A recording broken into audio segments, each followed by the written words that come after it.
Welcome to Law Minds YouTube channel. Today we are going to discuss about cybercrime laws in India. Let's start with the fact that despite the existence of laws against cybercrime, the incidence of cybercrime is nevertheless sharply increasing. There were about 50,000 cases reported of cybercrime in India in 2020, despite an 11.8% rise in recorded cases. One of the hardest crimes is that this is because of the numerous obstacles that they encounter, such as underreporting, the jurisdiction of the crime, public ignorance, and the rising expenses of investigation brought on by technology. Just because of this, police and the judiciary are finding it difficult to get legal cases regarding this. So let's start with the definition. The general cyber law definition is that cyber law is a legal system that deals with the internet, computer system, cyberspace, and all matter related to cyberspace or information technology. A broad range of subjects are covered under cyberspace laws, including elements of contract law, privacy regulations, and intellectual property laws. It oversees electronic commerce and the electronic distribution of software, information, and data security. Cyber law grants legal legitimacy to e-documents. In addition, the system offers an electronic commerce transactions framework and electronic form filing. What is cybercrime? Any criminal activity that involves a computer, a network device, or any other related device is considered as cybercrime. While some cybercrimes are committed with the goal of making money for the perpetrators, other cybercrimes are committed with the express aim to harm or destroy the computer or device. It is also conceivable that other people propagate malware, illicit information, photos, or any other type of content via computers or network. It also is that there are numerous profit-driven criminal acts including ransomware attacks, identity theft, email and internet fraud, and frauds using credit cards, financial accounts, or other payment cards. It can be considered as a result of cybercrime. Types of cybercrimes. Now let's come to child pornography or child sexually abusive material, CSAM. This includes any content that features sexual imagery in any form that shows the kid being abused or exploited. Cyberbullying. Cyberbullying via the use of computers and other electronic devices is referred to as cyberbullying. There may be interaction with social media, messaging apps, gaming platforms, and mobile devices.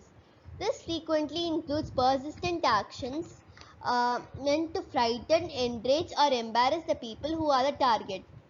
Cyberstalking. The act of harassing someone online using the internet and other technologies is known as cyberstalking.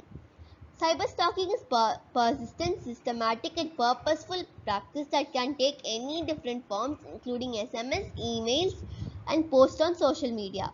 Cyber grooming is a really large phenomenon in which an individual establishes contact with an adolescent and uses a method of seducing, taunting, or even coercing them into engage in a sexual activity. In online job fraud scheme, job seekers are tricked into believing they are getting a better job with more pay while being given false hope. The Reserve Bank of India warned the public on March 21, 2022 not to fall for employment scams. By doing this, the RBI has clarified how online job frauds operates and the safety measures that the general public should take while applying for any kind of employment, whether it be in India or elsewhere. Online sextortion is that cybercriminals threaten to reveal private and sensitive information on the internet, which is the purpose of these threats is to obtain money, a sexual flavor, or a sexual picture from the target. Phishing. Let's come to phishing, the classic cybercrime in which when an email seems to be from a reliable source but really contains a malicious attachment used to steal user personal data including ID, IPIN, card number, expiration date, CVV, and so on. Then the data is sold in the dark web. Impersonation and identity theft include any dishonest use of password, electronic signature, or other unique identifier on someone, else behalf, and also exposes the victim to identity theft. Cybercrime laws in India. There are 5 primary categories of legislation pertaining to cybersecurity that need to be adhered to. And there are 5 major categories, and first of all is IT Act of 2000. According to the act, a contract's acceptance may be communicated electronically unless otherwise specified, and it will be enforceable and having legal standing. Furthermore, the act aims to accomplish its goal of encouraging and creating a setting that is favorable for the adoption of electronic commerce. This is the general definition of IT Act 2000. This includes further to amend the Indian Penal Code, the Indian Evidence Act 1872, the Bankers Book Evidence Act 1891, and the Reserve Bank of India Act 1934. And so the important provisions of IT Act 2000 is Section 43, which includes those who commit cybercrime such as destroying the victim's computer without the victim's express consent. If a computer is destroyed in this way without the owner's permission, the owner is completely entitled to a reimbursement for the whole cost of the damage. So this comes to the landmark case of Pune Auto Ancillaries Private Limited, Pune versus Punjab National Bank, HO New Delhi and others, 2018. Punjab National Bank was directed by Rajesh Agarwal, the representative of Maharashtra's IT department, in this particular matter to pay 45 lakh rupees to Manmohan Singh Mataru, the MD of Pune Auto Ancillaries, a Pune-based company. This instance involves a fraudulent transfer of 80.1 lakh rupees from Mataru's Punjab National Bank account in Pune. Following his response to a phishing email, the complaint was requested to bear the culpability as they replied to the phishing email. However, because no security checks were made against bogus accounts formed in order to receive the complainant, the bank was judged to have been negligent. So this is what happened in this case. Section 66 of IT Act 2000 is that any conduct described in Section 43 that is dishonest or fraudulent, there can be up to 3 years of imprisonment in such instances or a fine up to 5 lakh.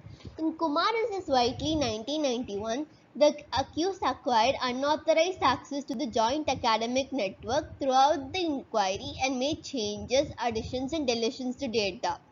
Investigations revealed that Kumar had been using a BSNL broadband internet connection to log on as a valid authorized user and alter computer databases related to customers' broadband internet user accounts. After discovering the Kumar's PC has been using broadband internet without authorization, the CBI opened an investigation and filed a cybercrime case against him based on an anonymous allegation. The subscribers also lost 38,248 rupees as a result of Kumar's wrongdoing. The additional chief metropolitan magistrate condemned NG Arun Kumar. So the next other sections that includes in IT Act 2000 is that Section 66B that involves fraudulently receiving stolen communication devices or computers. Section 66C that focuses on the section digital signatures, password hacking and other forms of identity theft. Section 66D, the section involves cheating by personation using computer resources. Section 66E takes pictures of private areas, publishing or transmitting them with person's consent or punishable under this section. Section 66F, acts of cyber terrorism. Section 67 is that involves electronically publishing obscenities. So let's go to Indian Penal Code 1860, in which there are 3 main provisions relating to cybercrime. Section 292 states that the purpose is that to address the sale of obscene materials, in which however in this digital age it has evolved to deal with various cybercrimes as well. A manner in which obscene materials or sexually explicit acts or exploits of children are published or transmitted electronically is also governed by this provision. Section 354C states that cybercrime is defined as taking or publishing pictures of private parts or actions of a woman without her consent. In this section, voyeurism is discussed exclusively since it includes watching a woman's sexual actions as crime. Section 354D is that stalking or including physical and cyber stalking is described and punished in this chapter. The tracking of a woman through electronic means, the internet or email, or the attempt to contact her despite her disinterest amounts to cyber stalking. This offense is punished by imprisonment of up to 3 years for the first offense and up to 5 years for the second offense, along with a fine in both cases. In Kalambi Charan Lenka in the state of Odisha 2017, which is a landmark case, the victim's reputation was harmed by a string of vulgar messages she received from an unidentified number. In addition, the accused sent emails to the victim and made a fictitious Facebook account with altered photos of her. As a result, the accused was found initially guilty of cyber stalking on many counts under the IT Act and Section 354D of the IPC by the High Court.